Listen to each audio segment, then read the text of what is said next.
Hello everyone, it's Shane Kanto, your Wasteland reviewer, and I'm here to review Bonjour Tristesse. And this is a new coming-of-age drama romance coming to you from writer-director Durga Chew-Bose, and this film is adapted from the famed French novel from François Sagan, which became a big hit, was made into a film already by Otto Preminger back in the 50s, and now is getting fresh life on the silver screen again.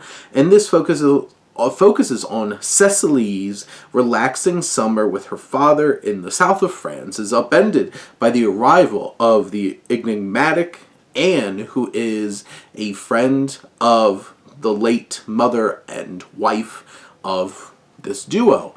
And this film works on, I feel like, two particular layers in terms of you have this coming of age element where you're following Cécile in this young romance that she's developing with this young man and that romantic connection.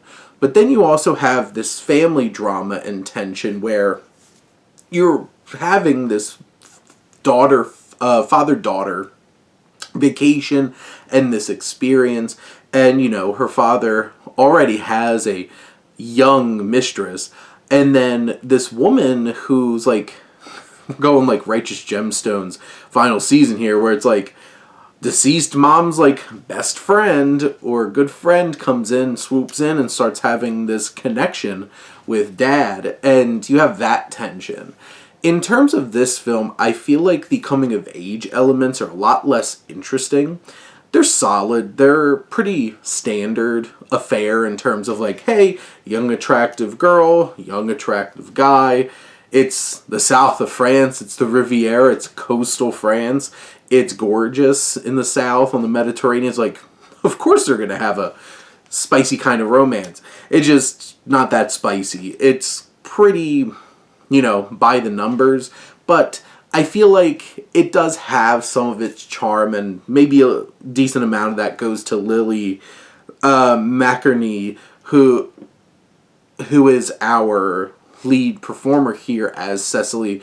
And also, this film, first of all, I feel like Chew-Bose is able to capture a very gorgeous cinematic experience.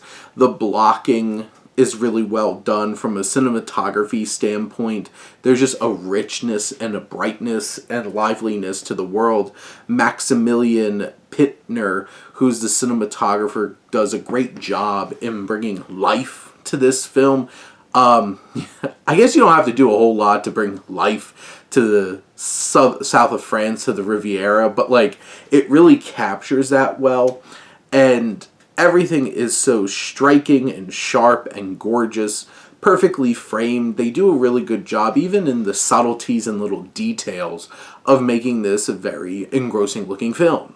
So sure, that livens things up. But I feel like the real meat of this film is this dynamic, because you have Raymond, played by Claes Bang, who is such an interesting performer because he doesn't have to like big in personality.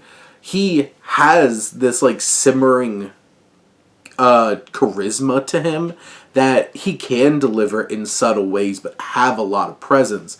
And it's him, like his dynamic with his daughter and his young mistress, and then this enigmatic, mysterious friend of his deceased wife, and all this push and pull and the tension, and I feel like Chew-Bose builds some solid tension here.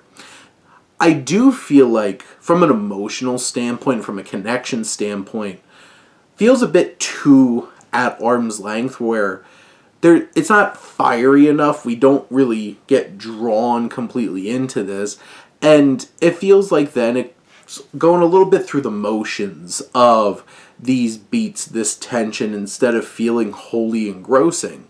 But I do think the performances from McInerny,